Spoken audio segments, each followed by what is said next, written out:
Tranquilamente, bem-estar e qualidade de vida.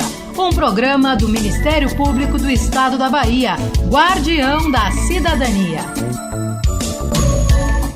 Olá, ouvintes da Rádio MP da Bahia. Estamos começando mais uma edição do Tranquilamente, um programa do Ministério Público da Bahia que também é transmitido pelos Ministérios Públicos de Minas Gerais, de Goiás e do Amazonas, pelo Instituto Nacional de Seguridade Social, o INSS, e também pelo Tribunal de Contas do Estado da Bahia.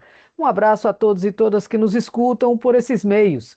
Eu sou o Aline Costa e o nosso tema de hoje é um assunto que está em voga e é bem importante: os perigos da aposta online e bets. E por ser tão importante, vamos hoje reexibir um de nossos programas que foi transmitido em outubro de 2024 e continua tão atual quanto relevante. O Ministério Público brasileiro historicamente se posiciona contra a exploração ilegal de jogos de azar, tanto pelo seu papel na defesa dos consumidores, como também como forma de combater a corrupção e a lavagem de dinheiro, como aconteceu há um tempo atrás, por exemplo, no combate ao jogo do bicho e aos caça-níqueis.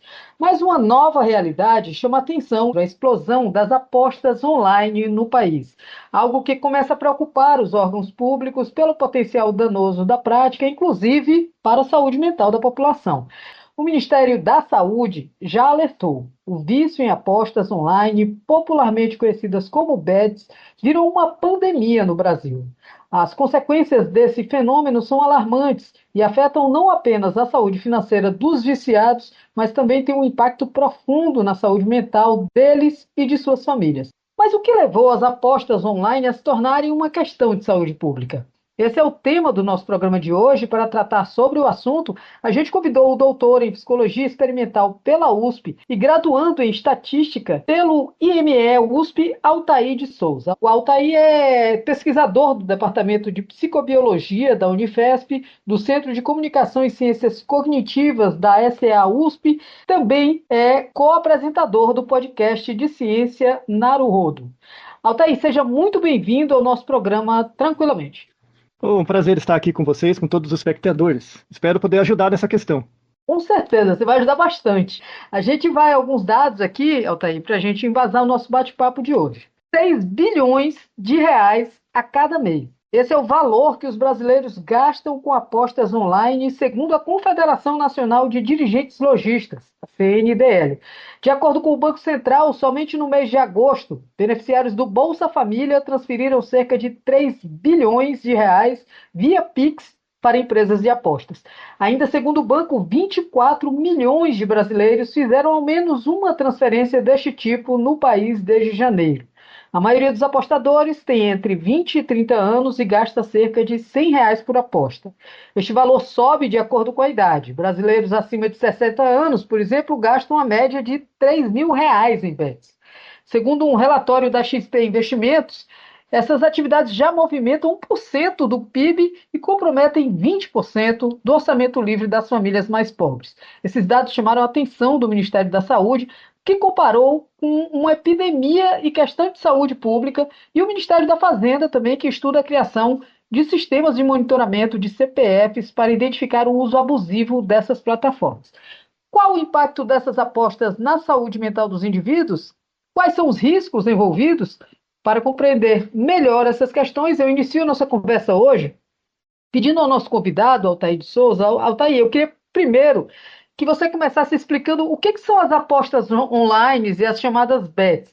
O que as torna tão atraentes assim para os usuários e quais são os elementos e características que fazem com que as pessoas se sintam atraídas a participar dessas práticas?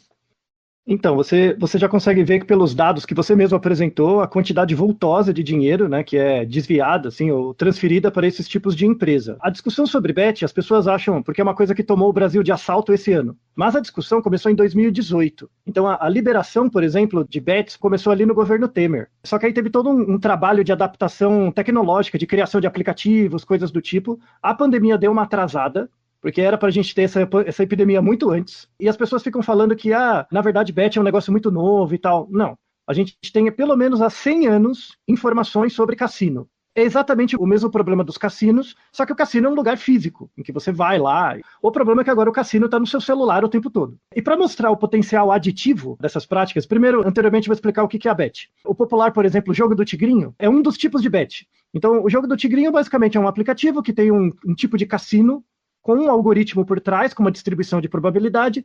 Acho que você, Aline, já viu um caça-níquel, por exemplo. Né? Sim, isso que fica passando lá as moedinhas, né? E quando cai uma certa combinação, você ganha alguma coisa. O tigrinho básico é basicamente isso, só que tem um tigrinho dando moedinha.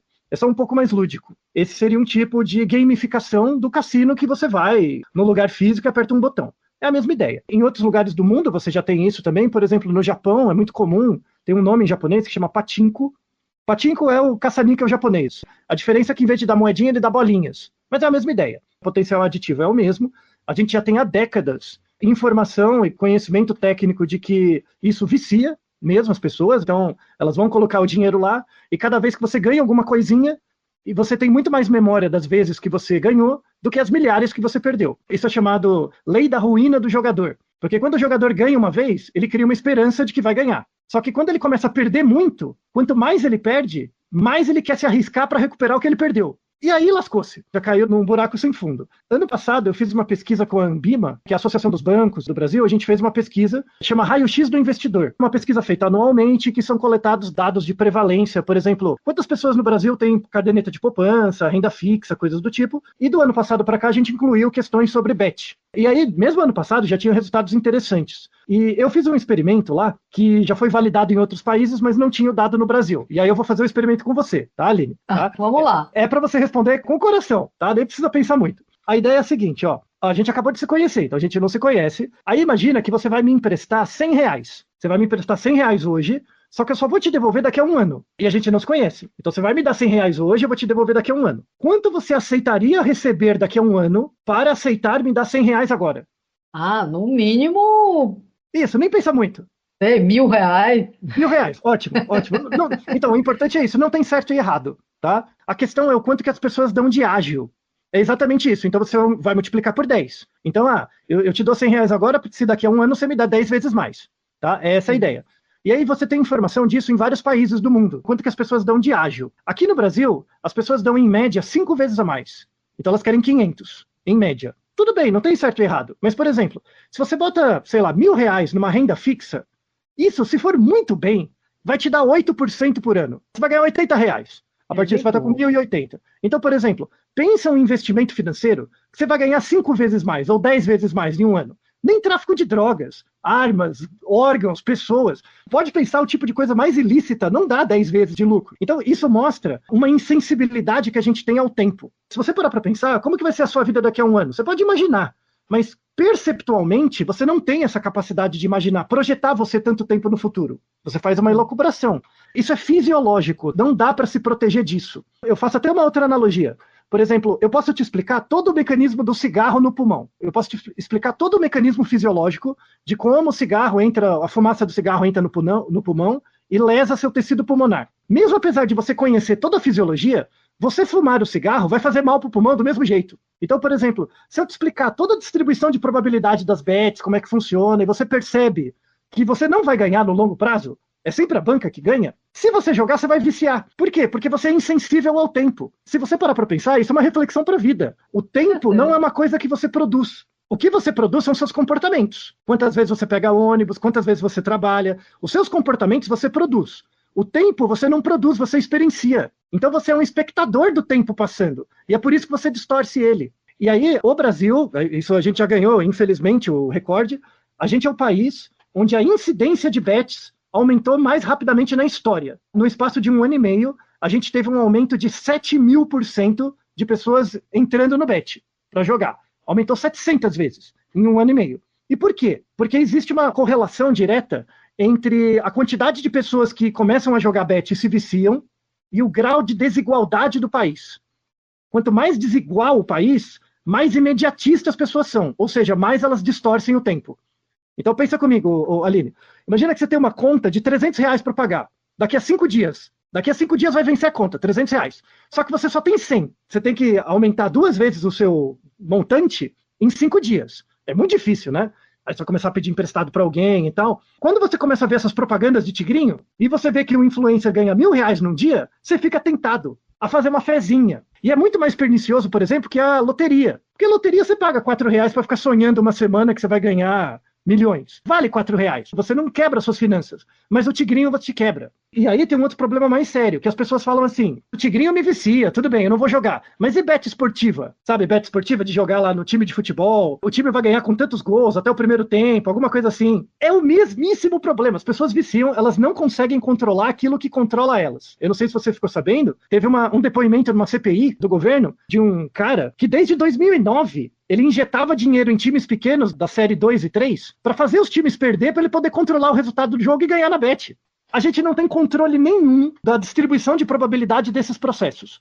Só que a pessoa cria uma lógica. Ah, o Corinthians ganhou no jogo, eu estava usando minha cuequinha da sorte. Então vou usar minha cuequinha, eu sempre vou ganhar. É aí onde você se lasca. Agora, Altair, os caras sabem, por exemplo, isso que você estava falando do tempo, eles sabem disso, né? Obviamente. As pessoas sabem o que estão fazendo com as outras. Ou seja, essas estratégias psicológicas as empresas utilizam para criar um ambiente viciante para os usuários, né? Não, esse é o negócio. Não é por acaso, é intencional.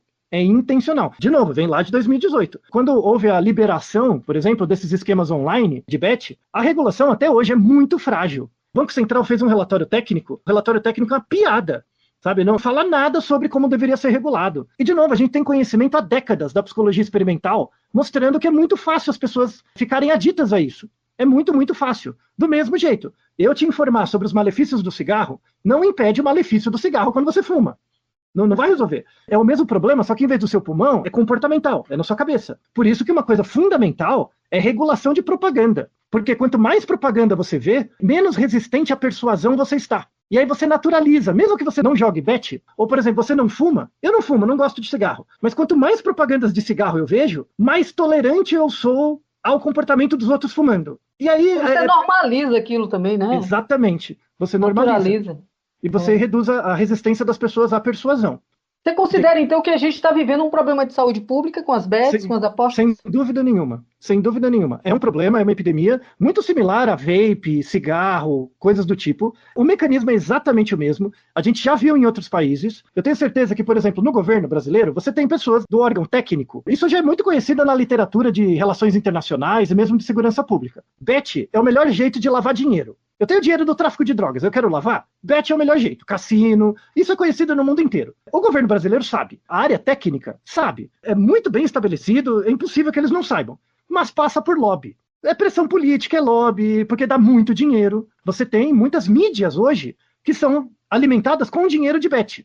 E aí não pode falar contra. Isso em teoria da comunicação é chamado espiral do silêncio. Se uma pessoa não fala nada sobre, vai gerar pressão para que as outras não falem. E aí gera uma espiral do silêncio. Isso você vê, por exemplo, em casos de assédio, de várias situações, mas você vê em conflitos de interesse.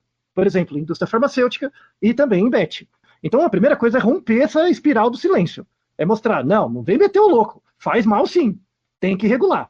E aí quando um começa a falar, aí vai gerar uma ressonância para gerar resistência à persuasão das pessoas. É um negócio, ao mesmo tempo que é simples entender essa situação que você está falando, é complicado pelo fato de a gente ter essa possibilidade de entrar nesse sistema viciante, esse ciclo porque é muito disponível. É muito disponível, é muito fácil. De novo, se existisse um cara... Lembra de uma época que era permitido bingo?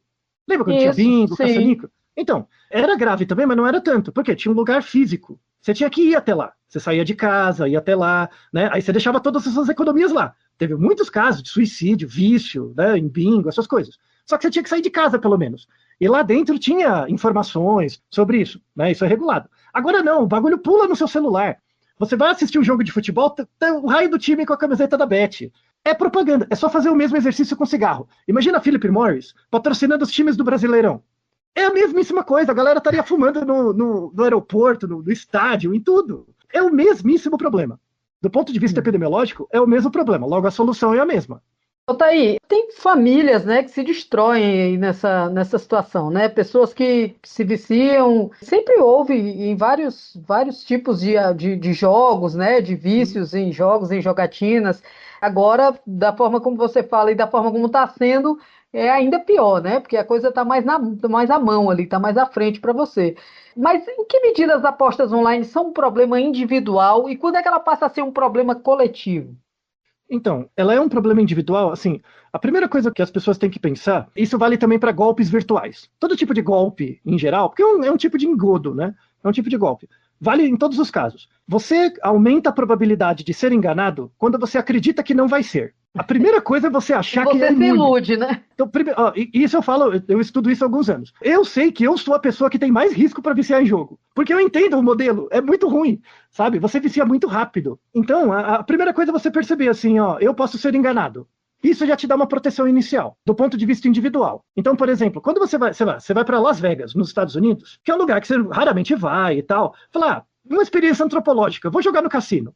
Aí você pega lá $50, vai lá, joga lá no caça-níquel, e você vai perceber que é legal. O barulhinho, aí de repente alguém do lado ganha um montão de moedas, sabe? Isso que é um negócio que engambela as pessoas. Quando você vai no cassino, e de novo, eu estudo estatística. Estatística trabalha com distribuições de probabilidade. Os jogos são feitos para a banca ganhar no longo prazo. Então, ela não se importa com você jogando lá. Se você for lá no caça-níquel e ganhar $20 mil, eles vão ficar felizes. Por quê? Porque você vai ser propaganda. Nossa, ganhei $20 mil. Aí você atrai as pessoas. Por quê? Porque no longo prazo, a banca sempre vai ganhar. Vai ter que ter um que cai o raio na cabeça dele e ele ganha. E aí, eles não estão falando, não, esse cassino é bom. Falam, não, tem que ter esse cara, porque esse cara é o chamariz. Ele é a propaganda. E aí sai um cara com 20 mil, entra 200. E todos perdem 1.000. Eu já recuperei o dinheiro de volta. Então, assim, do ponto de vista individual, é você perceber que você, por mais estudioso que você seja, ou mais conhecimento do tema você tem, você é exposto ao risco da mesma forma. Essa coisa de naturalizar esse tipo de conteúdo viciante, você fala, né? O governo federal sabe disso, as pessoas sabem disso, né? Quem liberou isso aí também sabia desse efeito, né? Como é que o marketing entra aí com todo o peso, né? O papel da propaganda, assim, eu fico impressionado, porque isso Sim, naturaliza ainda mais, né? Você vê exatamente. jogador de futebol, pessoas famosas, né? Pessoas ídolos nossos, né? Ali fazendo propaganda. Quer dizer, é um voto de confiança que você tá. Porque quando você diz assim, você me empresta R$ 100, quer dizer, eu não te conhecia, né? Então a É, probabilidade de eu te emprestar R$ 100 já teria um. Mas eu estou emprestando, né? e, R$ 100 para alguém que eu não conheço quando eu estou fazendo uma aposta. Só que aí, se eu vejo o meu ídolo ali fazendo uma propaganda, é como se eu estivesse emprestando para o meu ídolo, entendeu? exatamente. Então, isso é Nível de muito, confiança muito. sobe, né? Exato. Isso é muito, muito, muito pernicioso. E não, isso é realmente desonesto. Por exemplo, na época das Olimpíadas, né, as pessoas que ganharam medalha, muitas delas hoje recebem patrocínio de bet. E o problema, assim, a pessoa não repara. O esportista faz esporte. Ele não sabe estudar a teoria geral do Estado. Ele não estuda a probabilidade. Ele estuda o esporte. Por isso que ele ganha medalha. Ele passa milhares de horas treinando aquilo e não estudando outras coisas. Eu acredito, assim, que boa parte desses esportistas nem faz ideia do malefício que eles estão gerando. Eles nem entendem a lógica, sabe? Entra uma grana, uma publi, por exemplo, se você tem uma empresa de roupas e esportivas, e eu sou um esportista, vou patrocinar as roupas esportivas, e beleza, né? Não tem um malefício. Mas eles acham que bet entra na mesma seara, e não é. E aí uma mensagem muito importante. Se você é patrocinado por bet, recebe oferta, é um influencer, alguma coisa do tipo, saiba que isso é um problema moral. É um problema ético. Compactue, assuma a sua bronca, sabe? Assuma o BO. Porque, Quando isso se tornar um problema sério, e já tem se tornado, porque a gente já tem visto sim, aí, né, não, já alguns é. cantores famosos aí, que já tem seu nome, inclusive, dentro das empresas de apostas, esse tipo de coisa. Aí, quando der essa bagunça aí, é que as pessoas vão se dar conta, né, de Então, verdade. as pessoas só se dão conta quando a regulação vem de cima para baixo, assim, mas existe uma porção das pessoas que nem imagina o problema, acha que é só mais uma propaganda como qualquer outra, mas é uma propaganda extremamente deletéria e a gente já está colhendo os problemas agora. A evasão de divisas, o dinheiro que sai do Brasil, mesmo que você cobre imposto, no máximo o que é cobrado de imposto zera. Então, o que está acontecendo? A gente está diminuindo o PIB do país, está diminuindo o valor, a quantidade de dinheiro em circulação. É que a gente não está percebendo agora. Isso, em economia, a gente chama, sabe, o tsunami? Você tem um recuo da onda para depois vir a onda grande. A gente está nesse recuo, você não está reparando. Mas a onda vai bater daqui a 2 anos. Quando o poder de compra do brasileiro estiver diminuindo, porque isso está alimentando o paraíso fiscal fora do Brasil. O dinheiro sai e não tem retorno. E no máximo que você ganha de imposto é para zerar. Só que à custa de uma pressão na saúde pública de gasto com um monte de problemas, de segurança pública. Então, é prejuízo. Para o Brasil, é prejuízo. Para um monte de pessoas jurídicas que não têm interesse com a saúde do brasileiro, é lucro. Mas para o Estado é um tremendo prejuízo. Não existe um cenário em que bet gere lucro e divisas para o Estado. O custo para a saúde ou para a segurança pública é sempre maior, no máximo vai zerar. Isso a literatura é bem consistente em outros países. Agora, você acha que a regulação das bets pode ajudar a diminuir esse problema? Muito, muito. Exatamente igual ao cigarro. Proibir propaganda. Pronto. Zerou. Proibir propaganda. Por exemplo, 3 coisas que dá para ser feitas de uma forma mais simples. Zerou propaganda. Acabou. Regular os aplicativos. Então, por exemplo, todo aplicativo tem um algoritmo com uma distribuição de probabilidade. Para não ficar muito técnico, tem lá uma conta que tantas vezes que você jogar vai dar uma chance maior de você ganhar. Tem um algoritmo por trás, isso é previsível. E esse algoritmo é adaptativo. Quando você ganha muito, ele começa a diminuir as chances. Quando você ganha pouco, ele começa a aumentar. O que não é aberto? Os parâmetros desse algoritmo. Isso não é aberto, é uma caixa preta.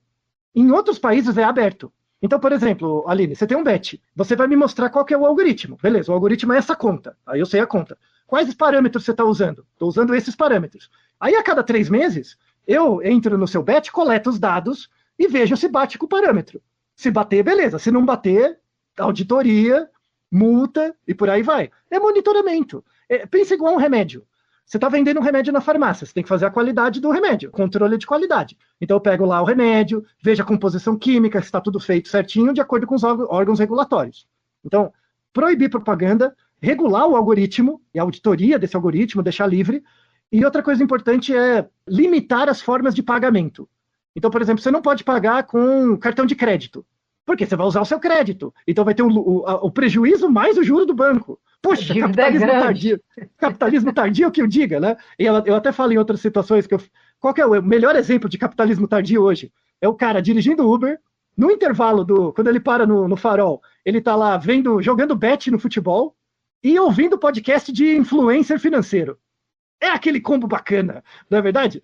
Melhor coisa para o capitalismo moderno não existe. Agora, eu tenho um dado que me chamou ali no início, eu dei, que chamou muita atenção, que é a questão do Bolsa Família, por exemplo, né? E assim, a maioria das pessoas que hoje estão viciadas nesses jogos tem baixa renda, tem Exato. Pouco dinheiro, né, para apostar e apostam assim mesmo. Isso é um dado muito preocupante, né? Porque está mexendo com o pequeno orçamento das grandes famílias. Não, então, e você vê como isso é perverso, né? Por quê? Porque perverso demais. Né? Porque esse indivíduo com renda muito baixa, ele é um indivíduo mais imediatista. Ele é o alvo, né? Exatamente. Não é o dono de fazenda, de latifúndio. É exatamente essa massa de pessoas. É extremamente cruel. Extremamente cruel mesmo. E hoje em dia é uma coisa interessante. Você não precisa matar as pessoas. É só você não olhar para elas. Elas desaparecem. Sabe, isso é um reflexo da nossa vida virtual, assim. A gente passa tanto tempo nesse raio de rede social que se eu não sei que você existe, eu não me importo com você. E são essas pessoas que mais sofrem, as pessoas que a gente não se importa, infelizmente. Verdade. Altair, nosso programa de hoje chegou ao fim. A gente retorna na próxima quarta-feira, abordando mais uma vez aqui os perigos das apostas online e bets, tema central destes 2 programas de hoje e da semana que vem. Na semana que vem, com foco aí nos impactos das apostas online no nosso cérebro. Altair, muito obrigada, viu, pela disponibilidade em conversar conosco. E eu queria finalizar pedindo para você sugerir uma música aqui para a gente, como a gente sempre pede para os entrevistados aqui no final do programa. O que você sugere aí para a gente? Então, eu que agradeço a oportunidade, obrigado por ser um sujeito experimental, né? Funcionou bastante a pesquisa com você, obrigado pela disponibilidade. Você não respondeu o código de ética, assim, o TCLE, né? O termo livre esclarecido, mas tudo bem. Minha sugestão de música, eu gosto muito, as pessoas não gostam muito dele, mas eu gosto muito desse cantor, que é o Rogério Skylab.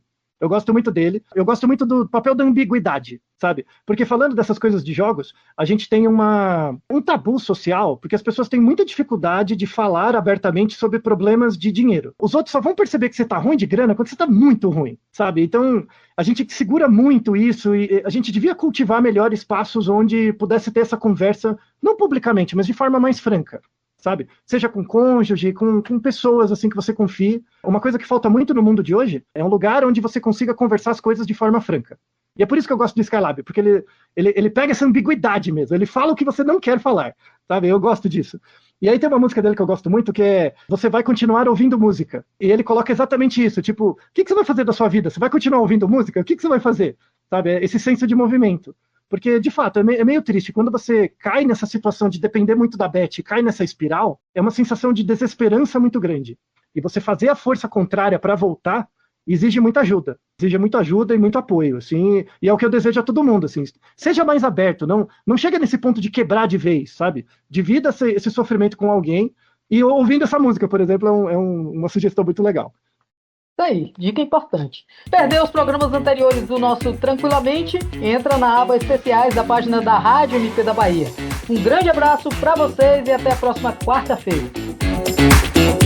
O Tranquilamente é um programa da Rádio MP da Bahia, do Ministério Público do Estado da Bahia, replicado pelo Ministério Público do Estado de Goiás por meio de termo de cooperação firmado entre ambas instituições. Clique aqui na descrição do programa para acessar links e informações compartilhadas pelos participantes. Superintendência de Gestão e Recursos Humanos. A gente se cuida.